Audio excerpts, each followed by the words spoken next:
अस्सलाम वालेकुम।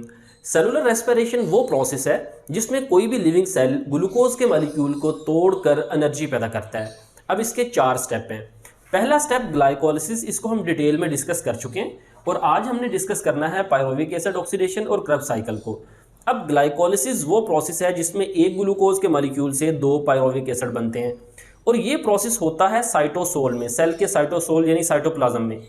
बाकी के 3 प्रोसेस होते हैं माइटोकॉन्ड्रिया में, लिहाजा पायरोविक एसिड को माइटोकॉन्ड्रिया के अंदर ले जाना पड़ता है।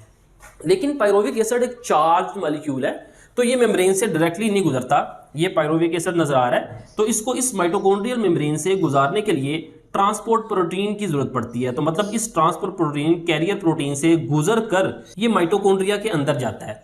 लेकिन पायरोविक एसिड माइटोकॉन्ड्रिया के अंदर जाके भी डायरेक्टली क्रेब्स साइकिल में हिस्सा नहीं ले सकता, बल्कि पहले इस पायरोविक एसिड को बदलना पड़ता है एसिटाइल कोएंजाइम ए के अंदर, फिर ये आगे क्रेब्स साइकिल में हिस्सा लेता है।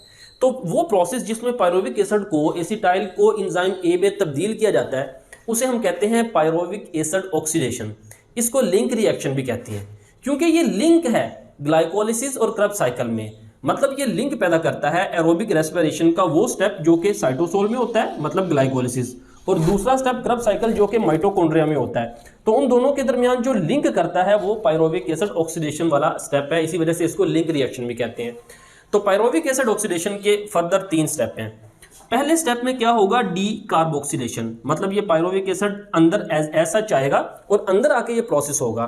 इसमें से एक कार्बन डाइऑक्साइड रिमूव होगी, ये वाली कार्बन डाइऑक्साइड इसके कार्बोक्सिल ग्रुप से, और ये कार्बन डाइऑक्साइड यानी ये कार्बन रिमूव होगा कार्बन डाइऑक्साइड की शक्ल में, मतलब ये अंदर आके होगा, ये मॉलिक्यूल पूरे का पूरा अंदर आएगा, फिर कार्बन रिमूव होगा कार्बन डाइऑक्साइड की शक्ल में और ये आपके पास एसिटाल्डिहाइड ग्रुप बन जाएगा। दूसरा स्टेप है जी ऑक्सीडेशन, या इसको हम डिहाइड्रोजनेशन भी कहते हैं। NAD जो कि कोएंजाइम है वो एसिटाल्डिहाइड को ऑक्सीडाइज करेगा, इसका हाइड्रोजन ग्रुप ले लेगा और हाइड्रोजन ग्रुप लेके ये खुद रिड्यूस हो जाएगा NADH के अंदर, और ये क्या हो गया, ऑक्सीडाइज किस में हो गया, एसिटाइल ग्रुप में। ये एसिटाइल ग्रुप रह गया।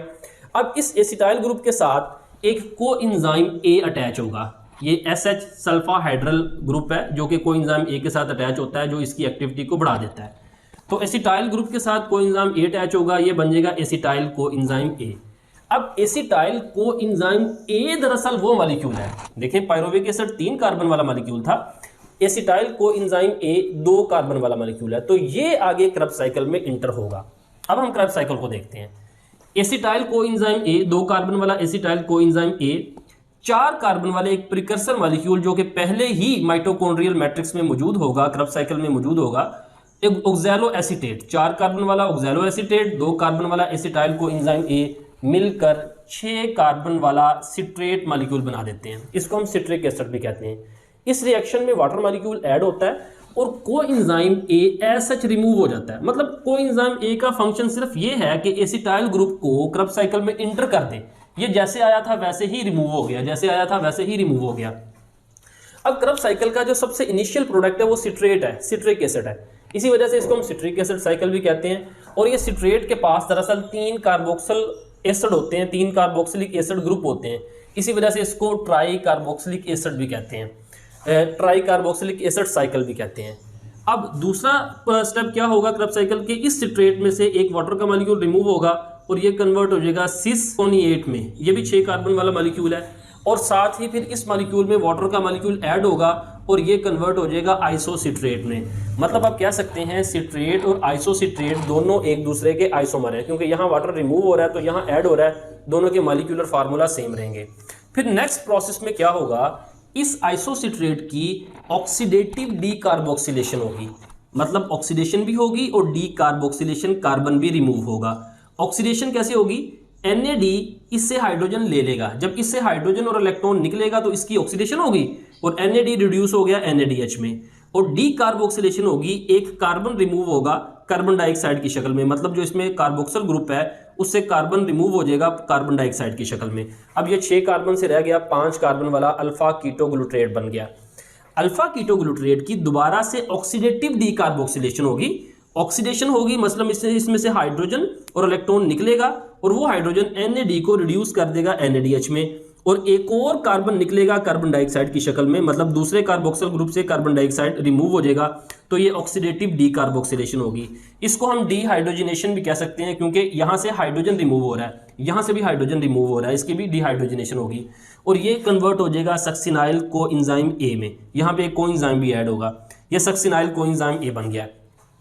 अब इस सक्सिनाइल कोएंजाइम ए वाला जो मॉलिक्यूल है, ये वाटर का मॉलिक्यूल लेके कन्वर्ट हो जाएगा सक्सिनेट में, और इस प्रोसेस में ये जो कोएंजाइम है ना, ये रिमूव हो जाएगा। मतलब इस स्टेप में, ये जो छठा स्टेप है, सक्सिनाइल कोएंजाइम ए से कोएंजाइम ए रिमूव होगा, वाटर का मॉलिक्यूल ऐड हो जाएगा और ये बन जाएगा सक्सिनेट। अब यहाँ पे देखें, ये 5 कार्बन कंपाउंड था, ये कौन सा रह गया, 4 कार्बन कंपाउंड, और ये भी 4 कार्बन कंपाउंड। अब ये सक्सिनाइल से सक्सिनेट बनता है, तो इस प्रोसेस में इनफ एनर्जी यील्ड होती है, बहुत सारी एनर्जी पैदा होती है। उस एनर्जी से जीडीपी को कन्वर्ट किया जाता है जीटीपी में, यानी गुआनोसिन डाइफॉस्फेट के साथ एक फॉस्फेट मिला के उसे गुआनोसिन ट्राइफॉस्फेट बना दिया जाता है। तो अब इस गुआनोसिन ट्राइफॉस्फेट के साथ जो एक फॉस्फेट ग्रुप ऐड हुआ है, उसको तोड़कर उसकी एनर्जी को इस्तेमाल करके एडीपी से एटीपी बनाया जाता है। मतलब आप कह सकते हैं कि इस प्रोसेस में, इस स्टेप में एटीपी बनता है, लेकिन वो डायरेक्टली नहीं बनता, बल्कि पहले जीडीपी को जीटीपी में कन्वर्ट किया जाता है और जीटीपी की एनर्जी से इसको तोड़कर फिर एडीपी को एटीपी में कन्वर्ट किया जाता है। अब इस सक्सिनेट की होती है ऑक्सीडेशन, और इससे जो हाइड्रोजन रिमूव होता है और इलेक्ट्रॉन, हाइड्रोजन और इलेक्ट्रॉन रिमूव होते हैं, वो रिड्यूस करते हैं एफएडी को FADH2 में, और सक्सिनेट कन्वर्ट हो जाता है फ्यूमारेट के अंदर। अब यहाँ पे देखें, यहाँ पे कोएंजाइम NAD और NAD था, लेकिन यहाँ पे कोएंजाइम FAD है, फ्लेमिन एडेनिन डाइन्यूक्लियोटाइड। ये क्या है, निकोटीन अमाइड एडेनिन डाइन्यूक्लियोटाइड, तो यहाँ पे FAD बन जाएगा। अब ये जो फ्यूमारेट है, इसकी होगी हाइड्रेशन, पानी का मॉलिक्यूल ऐड होगा और ये कन्वर्ट हो जाएगा मैलेट में।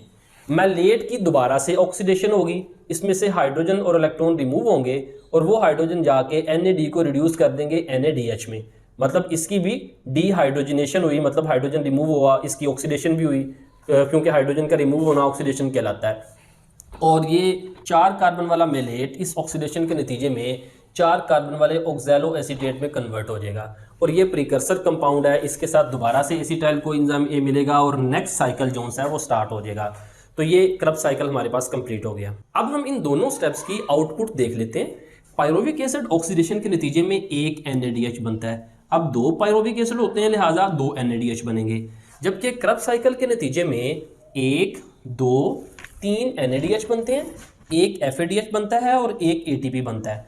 अब क्रब साइकिल भी 2 चलेंगे, क्योंकि जाहिर बात है 2 पायरोविक एसिड हैं, तो पूरे क्रब साइकिल के नतीजे में आपके पास जो क्रब साइकिल की आउटपुट है वो 6 NADH2 होंगे, 2 FADH2 होंगे और 2 ATP होंगे।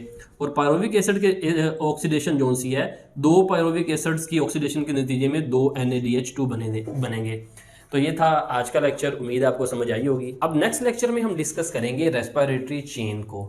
मिलते हैं नेक्स्ट लेक्चर के साथ। अस्सलाम वालेकुम वरहमतुल्लाहि वबरकातुहू।